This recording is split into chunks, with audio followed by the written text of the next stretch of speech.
Já, ein af bókunum sem að koma út núna fyrir jólin heitir Fjall í fangið og fjallar snjóflóðið á Norðfirði í Neskaupstað 1974. Það hálf öld síðan að það var rúm.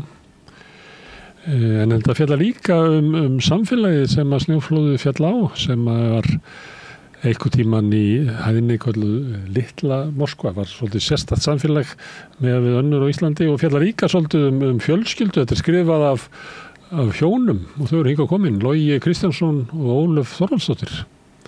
Verið velkomin. Takk. Er þetta ekki rétt lýsing á mér? Þetta fjallar snjóflóð og þetta fjallar þorp eða sveitafélag? Þetta fjallar ykkur? Þetta fjallar okkur og aðkom okkar að þessu sérstaka sveitarfélagi. Já. Og dvöl okkar þar. Já. Og þessum svakalegu viðburðum. Já, síðan þessi viðburðum og svo löngu tímabili sem að fór í uppbyggingu eftir þau. Já. Og bókin er sögð, þú ert ég í bókinni? Ég. En þú skrifar bókina eða? Ég seti þetta á blað, já. Og svo eru ljóð eftir þig, eða ljóð og listmál. Herðu, ef að byrja á snjóflóðinu, einhvern tímann fyrir einhverjum árum síðan, þá heyrði ég einhvern segja það að þetta hefði eiginlega aldrei verið svona gert upp með einhverjum hætti.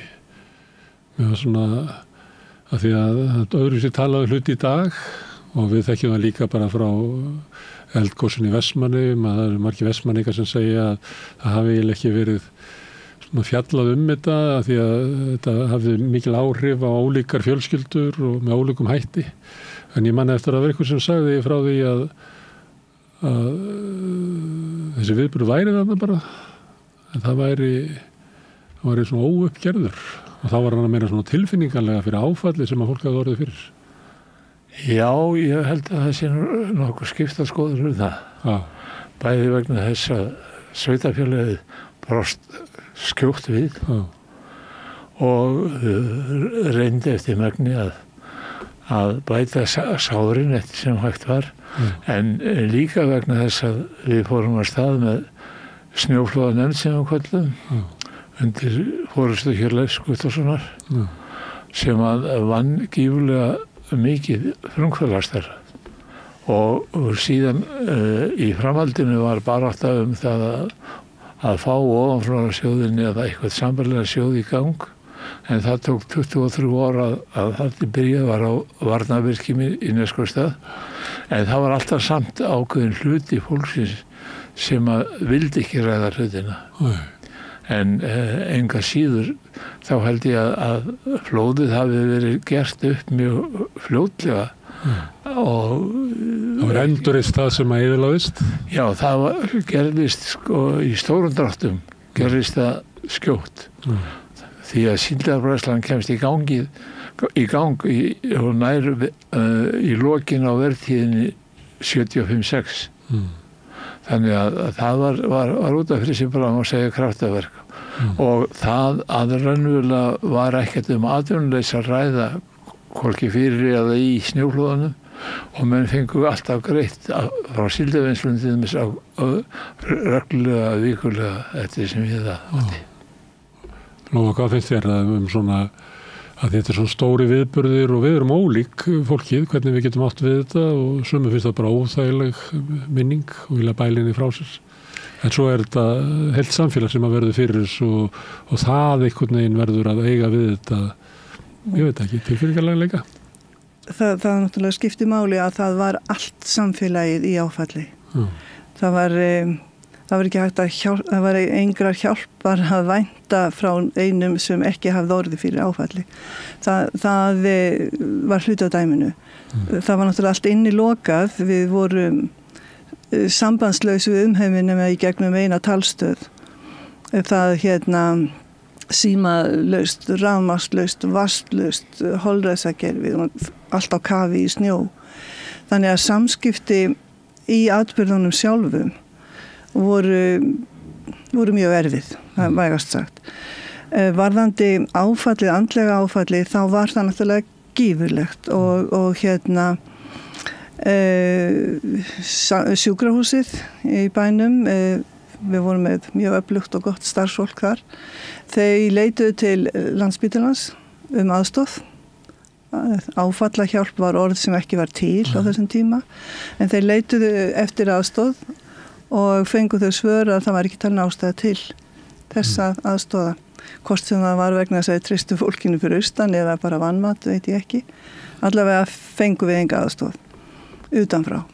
Hins vegar var þar prestur, séra Páll Þórðarsson.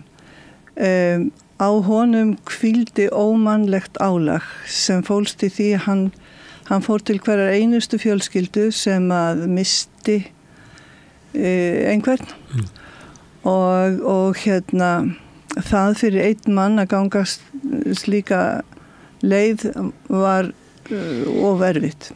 En hann vildi hins vegar ekki fá aðstoð. Varðandi áfallahjálp og það sem sagt eftirköst, vissulega eru þau meira að segja enn til staðar. Það var engin formleg úrvinnsla. Hins vegar beitti sveitarfélagið öllum ráðum sem það gat beitt og þetta var óvenjulegt samfélag því leyti að samstaðan var gífurleg og það sem var tekið til ráða var að nýta allar nefndir bæjarins, virkja allar nefndir, virkja öll félagasamtök til þess að auka starfsi, til þess að reyna að vinda ofan af sorginni að einhverju leyti. Og það tókst glimrandi vel og ég vil endilega bæta því líka við að undirtektir listamanna þjóðarinnar til þess að koma og létta undir með okkur þennan vetur var gífurlega mikilvægt. En nú voru 50 ár liðin, þannig að við þurfum kannski að rifja upp hvað gerðist. Það fjallu tvö flóð. Annað fyrra flóði fjall á Frystihús og Bræðsluna. Seinna flóði fjall á svokölluðu Mánasvæði. Flóðið sem fjall á Frystihúsi og Bræðsluna eitthvað stærsta flóð sem fallið hefur í Evrópu og byggð. Byggðubóli. Já. Og þurrkaði út mikilvægustu atvinnutækin? Já, það þurrkaði út skemmdi Frystihúsið mikið. Það var sterklega byggt og þoldi töluvert en fylltist alltaf snjó og skemmdi mikið. En Bræðslan var bara rúlað upp eins og pappír. Já. Og fórstu ykkur í þessu flóði? Já, það fórust 5 manns í einra flóðinu sem var Frystihúsið og Bræðslan og 7 manns í flóðinu ytra. Já, sem að fjall á íbúðar. Já, fjall á eitt íbúðarhús sem að kliftist í sundur og það risæðin flaut með flóðinu og þar var kona sem slasaðist en unga barn sem var í vöggu lifði á og það var það fyrsta sem við heyrðum á gráturinn. En fjalluðu á sama tíma eða svipuðum? Það var svona korter á milli. Þetta er svona sami viðburður á þessu sikkur svona spíjan eða ég veit ekki hvað að kalla þetta. Því að þeir sem fengu boðum að ytraflóðið væri fallið, innraflóðið væri fallið og fóru úr ytraflóðinu á vestæði þar sem var stuttur á, þeir rétt sluppu undan snjóflóðinu á meðan aðri gerði inn í það. Og það kom í þinn hlut að stýra svona aðgerðum og af hverju var það? Já, ég var náttúrulega bæjarstjóri og formaður almannavarnanefndar þá. En þetta var náttúrulega hlutverk að stýra þessu. Þetta er óskaplega sterkur hópur sem að er í Neskaupstað og vinnur vel saman.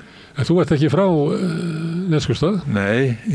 Varstu nýorðin bæjar? Þú er ungur þannig, þú ert ekkert Þú ert eldri maður í dag en þetta er það fyrir 50 ára síðan, þannig þú hefur verið ungu maður. Já, ég var það, en nýkominn frá námi í Austur-Þýskalandi í verkfræði og var kallaði til á þeim félögum, Bjarna og Jóhannesi. Og hafði verið bæjarstjóri hvað lengi? Ég var í 11 ár bæjarstjóri. Nei, svo þegar að flóðið verður? Rúmlega ár. Og má segja að það hafði verið svona, það var ekki léttverk. Já, og bæði, en það var samt sem áður þannig að maður hugsaði ekkert annað heldur en hvað þarf að gera. Fyrst var að leitin á fólkinu sem ég upphafi ekki hvar var einsinni eða hverju væri týndir. Síðan var það náttúrulega fyrst og næst að koma atvinnulífin í gang. Það tókst ótrúlega vel. Því að það liði ekki nema nokkrar vikur þar til að svoköldu niðurlagningaverksmiðja var sett í gang, sérstaklega vegna þess að konu vantaði störf, en það var náttúrulega fullt að gera í hreinsun og uppbyggingunni fyrir karlfólkið eins og þá var flokkað og melli. Frystihúsið komst í gang eftir 3 mánuði og bræðslan komst í gang eftir árið. Þannig að þetta var eiginlega kraftaverk að henni skyldi vera að koma í gang og nutuðu þar margar góða manna bæði heima á utana. Þeir eru að fjalla bæinn líka og ýmislegt, en þeir eru að fjalla þetta snjóflóð. Má ég spyrja, af hverju vildu þið skrá sögu þess? Já, ástæðum var fyrst og fremst svo að þegar að það var búið að leita til okkar nokkru sinnum að það væri ástæð til þess að við tækjum þetta saman.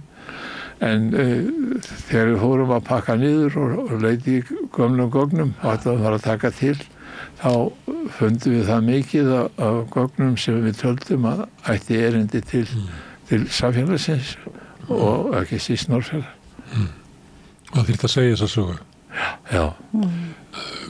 Hvað í sögun er það? Hvernig samfélagið brást við eða hvað í sögunni sem finnst ykkur mikilvægt? Það er allt samfélagið. Það er hvernig var að koma inn í þetta samfélag sem var mjög sérstakt. Vinnubröðin í flokknum voru líka mjög sérstök.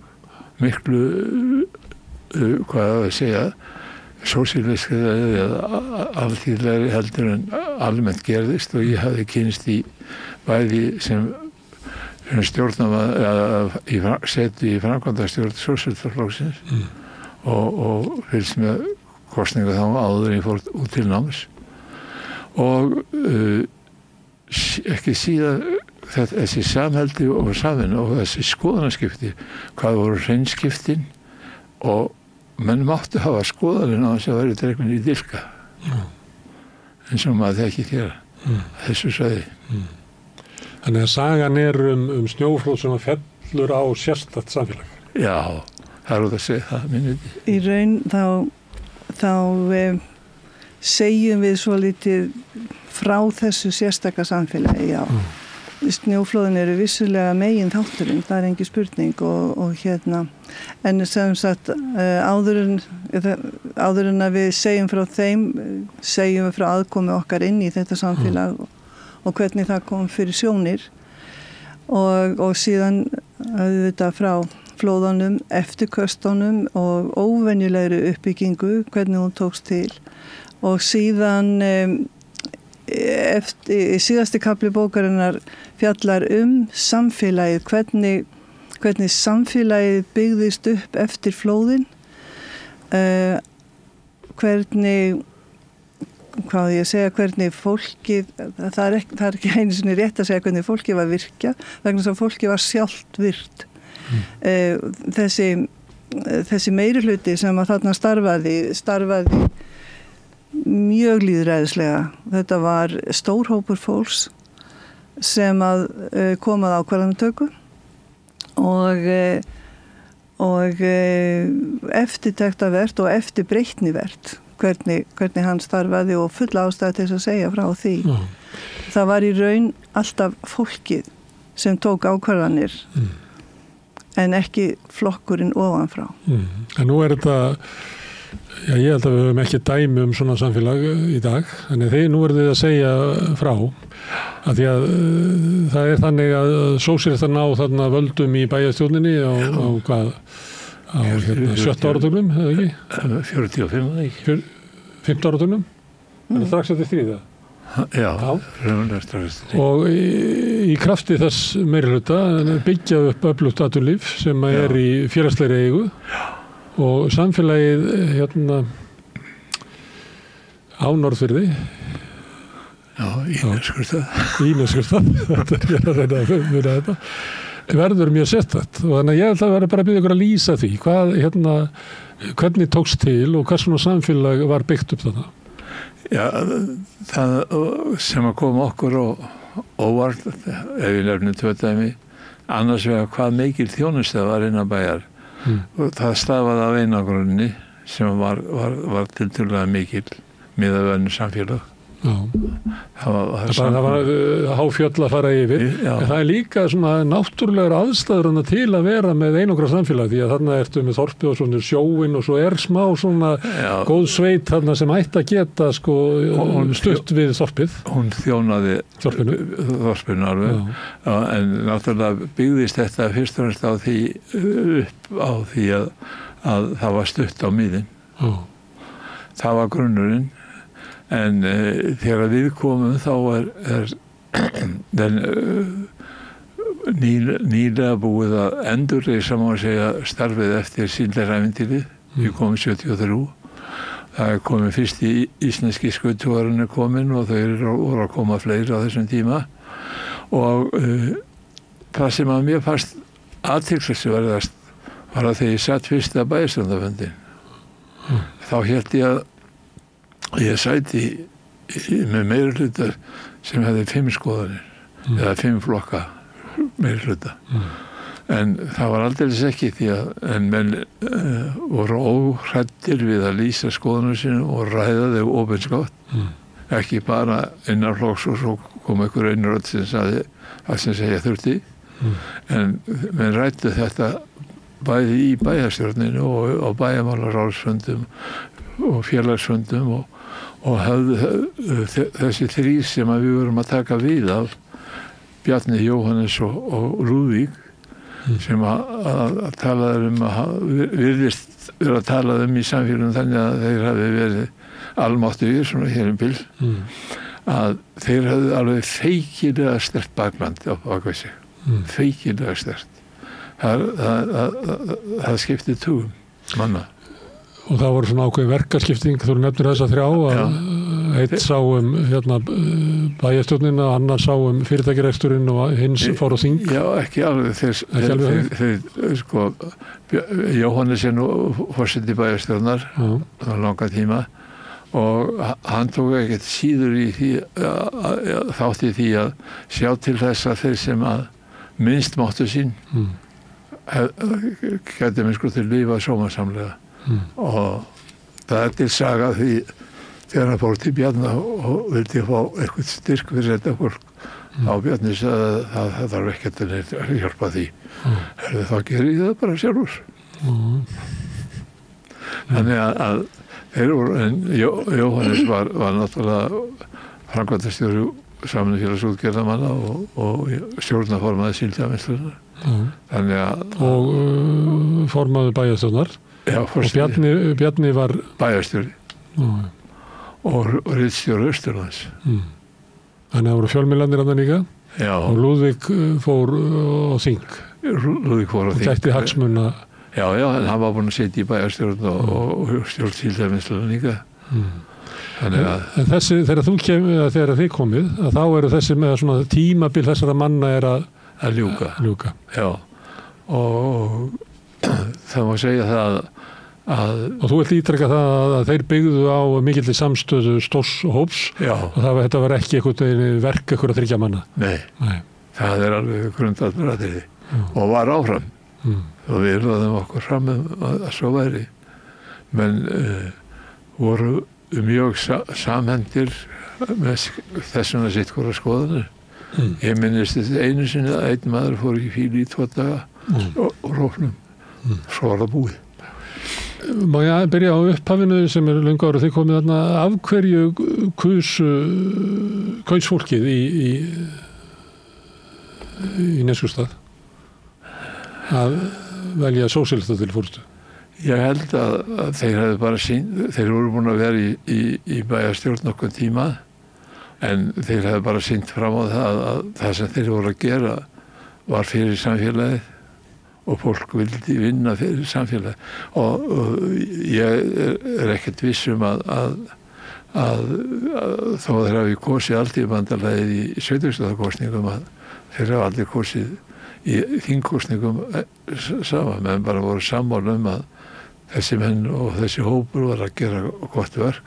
Hann var líka mjög duglegur við að láta vita hvað hann var að gera og okkur eitthvað senkaði og það skipti miklu máli í svona samfélagi að það sé talaði fólkið og verið í stöðu sambandi við það og þetta náttúrulega ekkert svona, það ekki að hlaupið þessu, menn þurfa að leggja á sig sjálf og að vinna endalaust.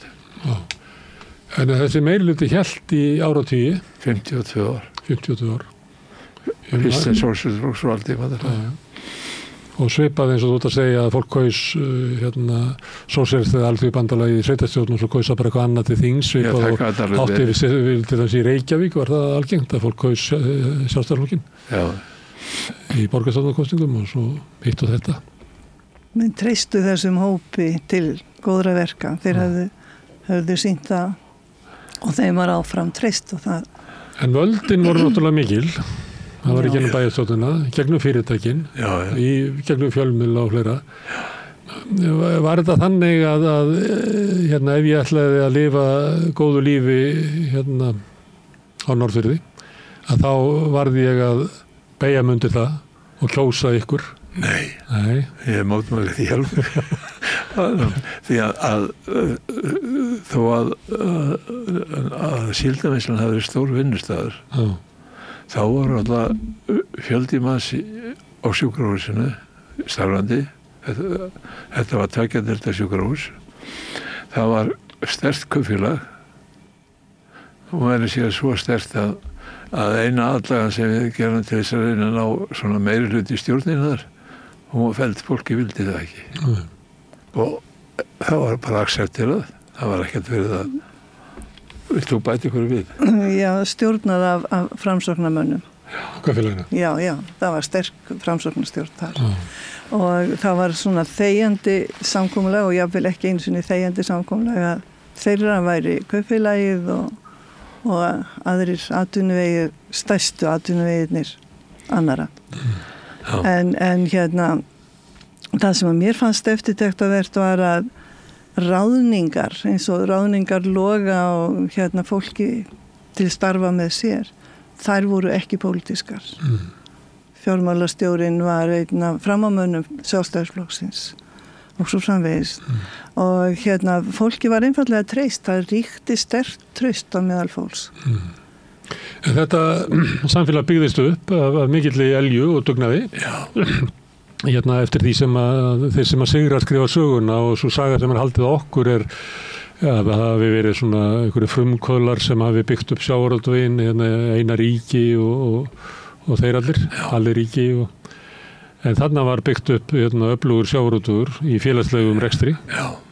Vantaði ekkert upp á það. Nei.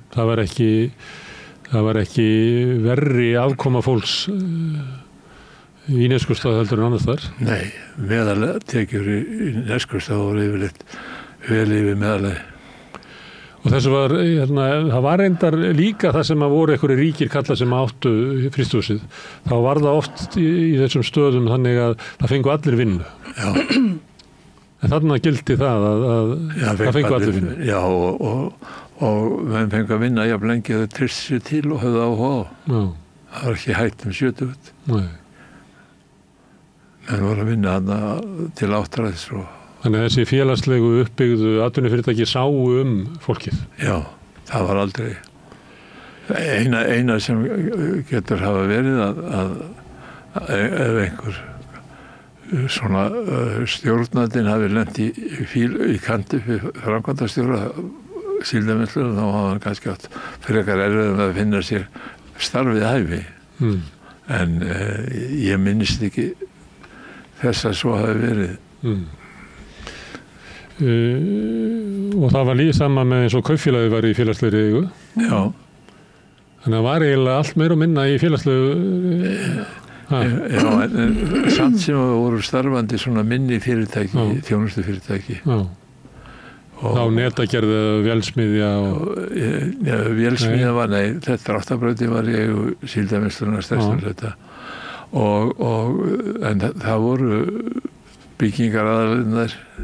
Það var já og vestan og má segja allur byggingar iðnaðurinn í heild sinni. Var einkarekinn? Já. Og það var alltaf, en það má nú segja frá einu svona sérstaklega dæmi. Það voru 13 vörubílstjórar eða vörubílar í Neskaupstað þegar ég kom og þeir treystu bæjarfélaginu fyrir að skipta vinnunni nokkuð jafnt á milli þeirra. Já. Það voru einyrkjar sem áttu sinn vörubíl. Já, bara einyrkjar sem áttu sinn vörubíl og ég held að þetta sé nú einstæmi bara. Og drillurna líka. Já, það voru alltaf einyrkjar. Já, drillurna voru margar þá í byrjun, en þeim fækkaði svona eftir sem að kvóti fór verið með samfélagið. Ég var einu svona vertið í þorpi á Vestfjörðum. Þar var kall sem átti sinn vörubíl og vildi ekki vinna hjá stóra fyrirtækinu sem var í einkaeigu. Stóra fyrirtæki skipti aldrei við hann eða vantaði auka vörubíl. Vantaði vörubíl á næsta þorpi. Því hann var ekki í liðinu. Þannig hann hafði augrað valdinu með því að vilja eiga sinn eigin vörubíl. Það var einkarekið fyrirtæki sem að fór svona með kallinn. Þannig var það engan veginn. Nei, og þó að það hefur kannski verið eðlilegt þess að bæjarfélagið keypti vörubíl eða Síldarvinnsla væri með 2 vörubíla. Þá var það ekkert inn í myndinni. Þeir hafðu bara frið með sín verkefni. Það var gerð heimildamynd fyrir ekki svo lengur síðan sem að held ég að þetta Litla Moskva og ég horfði á hana og mér fannst það svolítið sérstakt í henni að það var eiginlega svona leiðarstef að á þessum tíma það var eins og fólkið hefði trúað ritstjórnargrein á Morgunblaðsins að á þessum tíma hafði þetta fyrirkomulag drepi niður allt svona frumkvæði í fólki og það hefði verið eitthvað svona ákveðin deyfð og það var ekki fyrir en að þetta rofnaði allt saman að það fór, fólk fór að móta sína eigin framtíð á Neskaupstað. Þetta eiginlega sagan á baku þessa heimildamynd en hún að segja hins vegar stórkostlega sögu en þetta svona leiðarstef í svona viðtölum við fólk og ég hugsaði getur þetta verið að þetta hafi raunverulega verið þannig? Hver ykkar upplifun að á þessa tíma hafi allir bara verið hlýðnir mætt í vinnuna, þagað? Nei, það þagði ég treysti því bara Logi hlýtur að sjá öll mín mál, þannig ég þarf ekki að hugsa mín mál. Þetta bara endaleysa. Bara myndin við horfðum á hana saman ég og Jónin og Hjörleifur. Við komum sótröð út. Fyrsta lagi náttúrulega nafni Litla Moskva óþolandi, villandi nafn.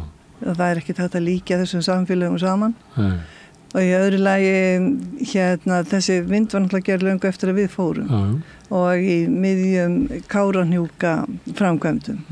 Og að mínu viti snerist hún dálítið þann þátt, það er að segja kannski viðhorfsbreytingu innan bæjarins gagnvart stóriði framkvæmdum og svo framvegis.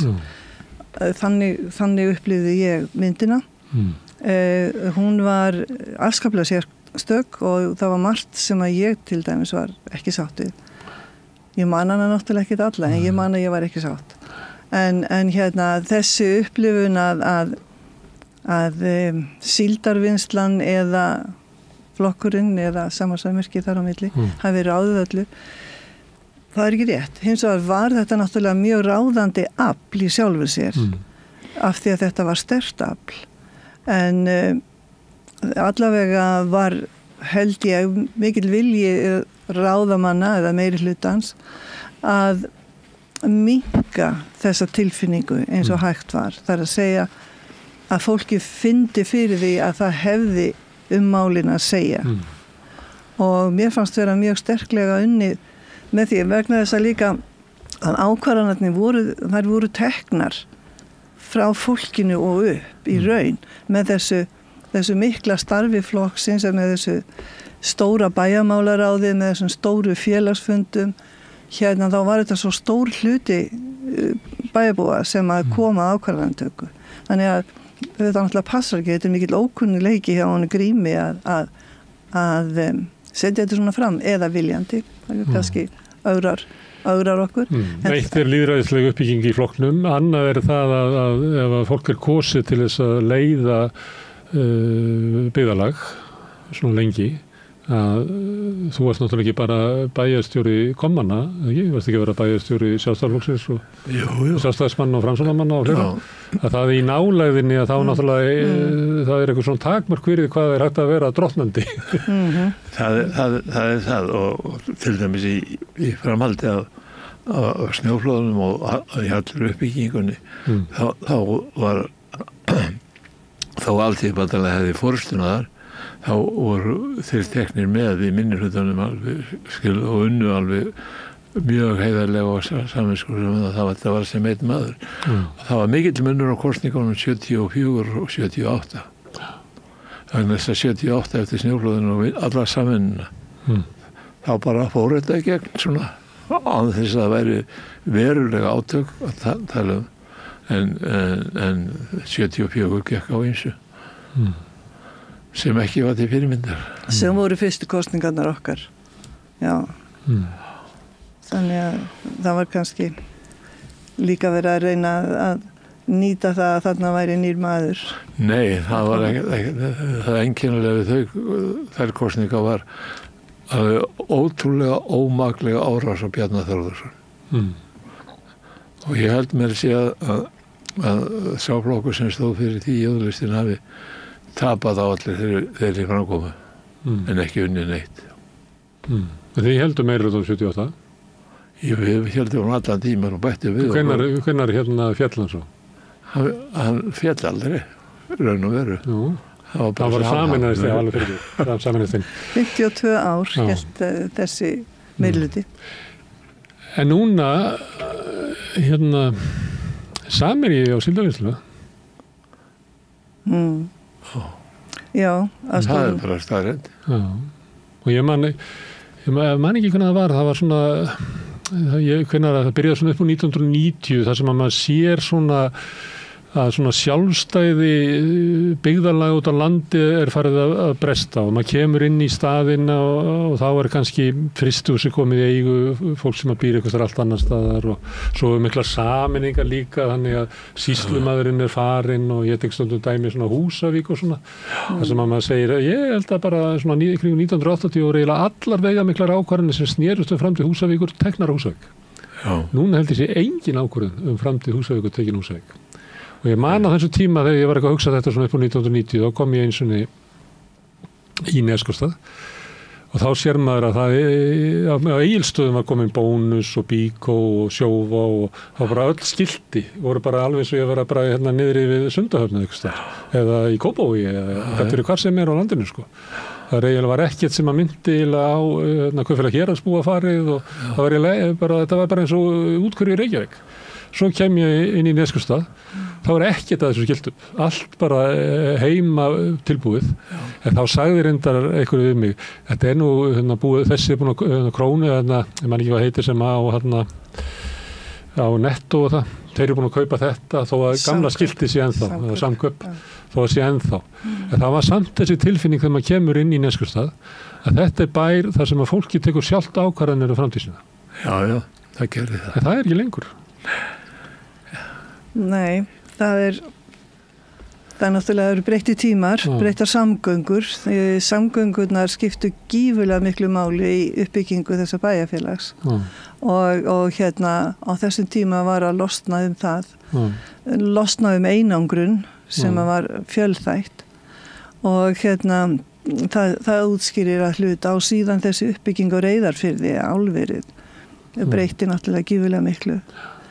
Þannig að Austurland líka, blaðið Austurland, breyttist líka. Það í staðan fyrir að vera bæjarblað, einungis nánast, var það orðið héraðsblað og þá missir það sko þessi persónlegu tengd við samfélagið Neskaupstað. Þannig að það hjálpaði smart að, en fyrst og fremst held ég að hafa nú verið álverið sem að breytti dæminu.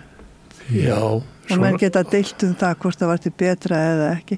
En einhvern veginn þetta svo horfin heimur vegna þess að með sameiningunni að þá minkar áhrif heimamanna á byggðina. Já. Eða að missa eða selja frá sér fyrirtækin. Já.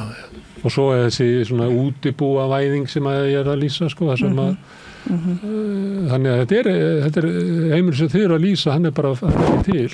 Nei.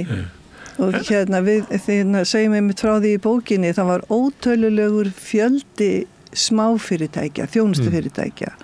Bara sem dæmi sem er sjálfsagt hér á svæðinu að þessi hreinsun. Hún var þarna, skósmiður, það var öll, og náttúrulega hárgreiðslustofur og allt þetta. Það var allt til staðar sem jafnvel ekki í dag, nema litlum hluta. Og ekki jafnvel sumt af því innan fjórðungs. Þannig að ég held til að það hafi breytt ótrúlega miklu hvað þessi smáu þjónustufyrirtæki hurfu. En haldið að fólki í dag geti hort til þessa tíma og þessar uppbyggingar sem var þarna og sagt sko, ættum við ekki að gera eitthvað svona svipað í dag? Ættum við ekki bara byggja okkar eigið samfélag á félagslegum grunni? Ég held að sveitarfélögin hafa ekki rými til þess. Þau eru á okkur þau megi ekki skulda og þau megi ekki gera neitt. Nei. En það held ég að sé erfiðasti hlutin hvað sveitarfélögin er skorið þröngur stakkur. Já. Þau eru að taka til sín þjónustu og fá þau eru jafn miklum erfiðleikum að fá fólk í þjónustustörfin sem eru eins og hér á svæðinu. Sérmennta fólk. En þannig að þau eru lömu, þannig að þau geta ekki staðið sjálf fyrir uppbyggingu. Þau eru háði að bara fjármagnseigendur komi og standa á uppbyggingunni. Það er sko það má segja að þeir hafa hugsað vel sitt fyrirtæki síldarvinnsluna samherjar menn en á sama tíma finnst mér vanta töluvert á að þeir hafi skilað samfélaginu byggðinni því sem að eðlilegt hafi verið og þeir fara með milljarðana úr bænum. Svona rétt eins og eftir síldarárin það skipti sköpum hvort að fyrirtækin voru byggð upp af heimamönnum eða utan bæjamönnum sem að fóru svo með fyrirtækin úr bænum þegar síldin hvarf. Það gerist ekki í Neskaupstað. Það var byggt upp af heimamönnum og það skipti sköpum. Áhrifin á kvótakerfinu þannig líka er ekki tilviljun að kvótin sé á Sauðárkróki og á Eskifirði, það sem eru félagslega rekin, en svo flakkar hann bara á milli eftir í hvar kvótaeigendum vilja hafa þetta. Og Samherji gæti ákveðið að fara frá Neskaupstað. Nei, held ég ekki. Hann þénar og vel. Hann er það bara meðan hann hefur hagað því, en ef það kemur eitthvað svona síldar áfall eða eitthvað sambælið, þá geta hann bara farið í daginn. Ég er ekki viss hann hafi meirihluta til þess. Ég held að það sé með nauman helming. Nú er þetta alveg, sko, þetta komað markað. En það er þarna athyglisvert fyrirtæki sem er samvinnufélag útgerðarmanna, sem er stór eigandi í síldarvinnslunni. En þeir hafa það í sínum samþyktum að ekki neinn prósenta af arfi farið til samfélagsins, heldur að arður farið, ekki allur, en sem sagt það í samfélagslegu uppbyggingu. Já, og það er í þeirra samþyktum og það finnst mér athyglisvert og þannig gætu fleiri fyrirtæki unnið, eins og til dæmis síldarvinnslan í dag gæti sett þetta sterklega inn í sína samþyktir. En hverju breytið að komandir eins og Mókin kalla væru í réðu bæjarstjórninni þarna?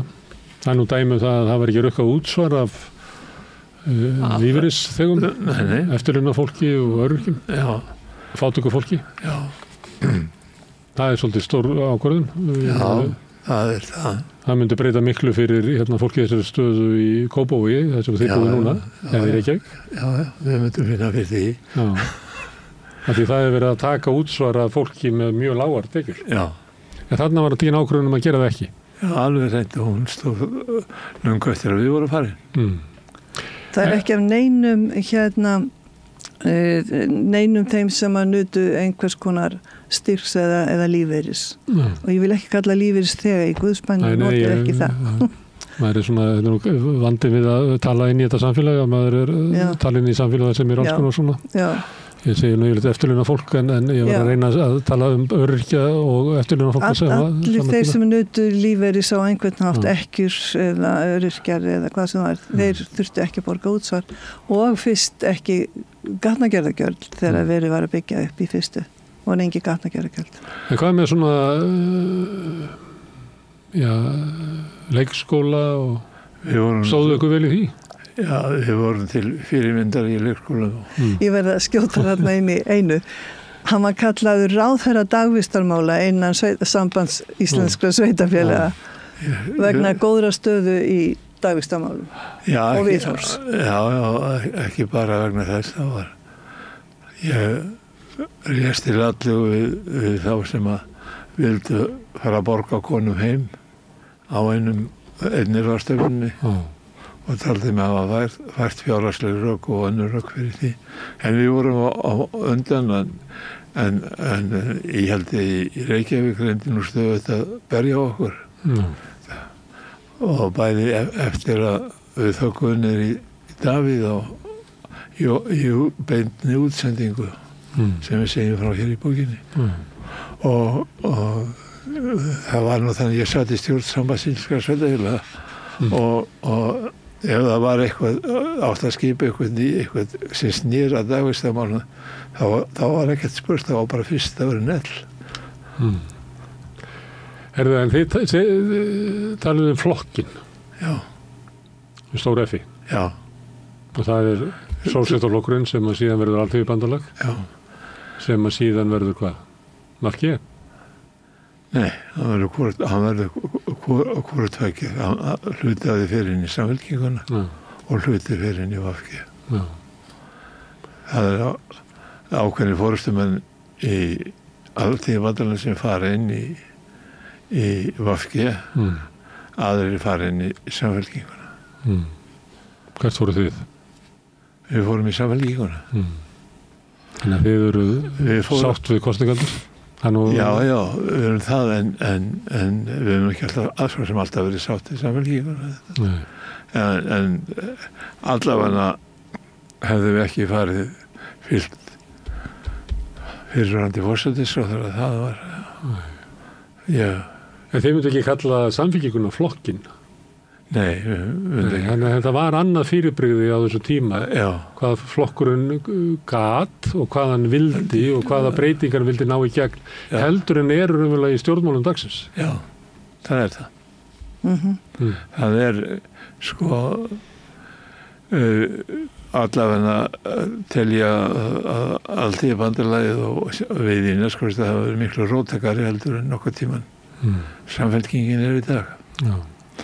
Og það er eins og við erum búin að lýsa þá var þetta breiður hópur sem að tók ákvarðanir og það má vel að segja að vitna í orð Bjarna Þórðarsonar sem að sagði að lítið sveitafélagi í kapitalísku kerfi getur ekki rekið sem sósíalisma. En þeir höfðu reynt að má af helstu agnúana af kapitalismanum til þess að sjá til þess að vinnandi fólk líði betur í félaginu. Þetta verður ekki trú á sósíalisma í einu sveitafélagi? Nei, það gengur ekki upp. Þú ert svo háður lögum og reglum og takmarkunum sem þér eru sett í sveitafélagi að það er ekki hægt að reka hann þó maður vilji En margt sem að þarna var reynt eitthvað sem bara afskrifað úr umræðin í dag að þú veist, ríkið ekki að vera að vasast í þessu, þegar kannski þetta sveitafélögin ekki verið langbest á því að enga framtaki sjáum bara stóra hluta sem að sko sveitafélagi sáum í náttúrulega. Af hverju fennir svona hratt yfir þessa sögu? Að það orðið bara almenn viðurkennd staðreynd að tilraunir sem var gerð í Neskustad hafi eiginlega verið bara mistök og við ættum ekki endurtakana. Hentar það ekki þeim sem hafa ráðið umræðunni? Já. Og fjármagnu. Eða þá að okkur hefur ekki tekist að viðhalda sögunni. Ég ekki að skama ykkur sem íbúin að skrifa bókum við það. Við höfum ekki haft þessa sterku fjölmiðla eða þennan sterka aðgang af fjölmiðlum sem auðvaldið eða þeir sem að ráðið hafa hér í samfélaginu hafa haft. Við sjáum það að sko Austurland hættir að koma út 2001. Og þá vinnur eiginlega svona söguskoðun, ég myndi vilja kalla það söguskoðun bara Matthíasar Jóhannessonar athafnaskáldin sem hafi einhvern veginn rifið Ísland upp og fátækt sem að bara passar enga vegi við sögu sjávarútvegs og eins að enga framtaki vildi eiginlega ekkert verið í sjávarútvegi. Þetta var þetta fyrst og fremst byggt upp að bæjarútgerðum, félagslegreiknum útgerðum, samvinnuútgerðum og öðru slíku. Þessir eina ríki og allir ríki og svona voru bara mikill minni hluti af uppbyggingunni í sjávarútvegi. Þannig þessi hugmynd að það verði ekkert gert nema með einhverjum Þorsteini Má og fjölum, hún bara passar ekkert við Íslandssöguna. Nei. En samt þetta ríkjandi saga. Já, þetta ríkjandi afl. Fjölmiðlar eru sterkir, það engin spurning. Ég held að þeir hafi mótað þessa sögu öðrum fremur, sko. Það engin spurning. Og því ekkert að leina að Austurland Neskustad var mjög sterkt afl.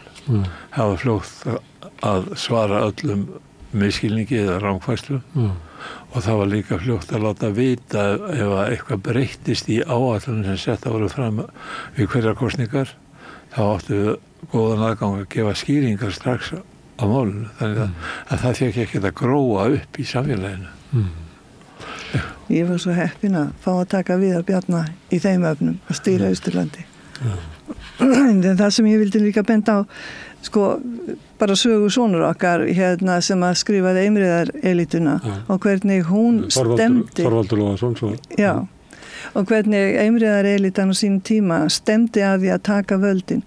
Hún segir hún skýrir orsökina á því hvernig staðan í dag. Það að segja umræðuna hvað fólki heldur, hvað fólki telur.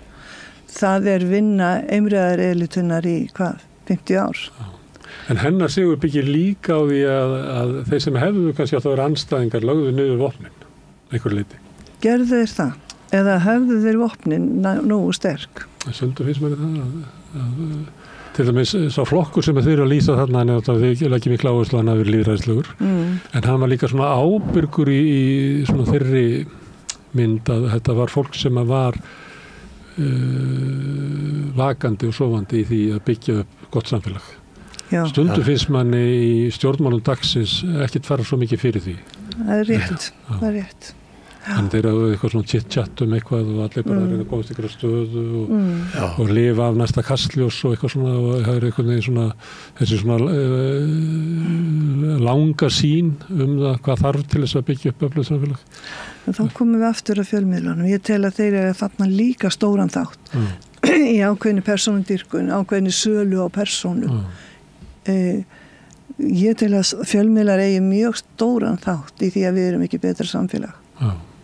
Að flytja til fókusin í samfélagsumræðinni að einhverju sem kannski skiptir okkur engu máli og frá því sem við ættum raunverulega að vera með fókus. Herðu, en til þess að rétta kursina þá er þetta að mæla með því að lesa bókinu ykkar. Hún er mjög áhugaverð. Takk fyrir það. Stóra viðburði en líka magnað samfélag sem að var þarna. Og er náttúrulega einhver leiti en einhver leiti er þetta frásögn af veröld sem að var. Logi og Lóa, kæra þakki fyrir komuna. Takk fyrir okkur. Við setjum hérna áfram við rauðaborðið erum að reyna að skilja söguna stundum og samfélagið og heiminn sem við lifum í og er alltaf að breytast. Næsti kafli er eftir augnablik. Ertu á leið heim úr vinnu? Stilltu á FM 89,1.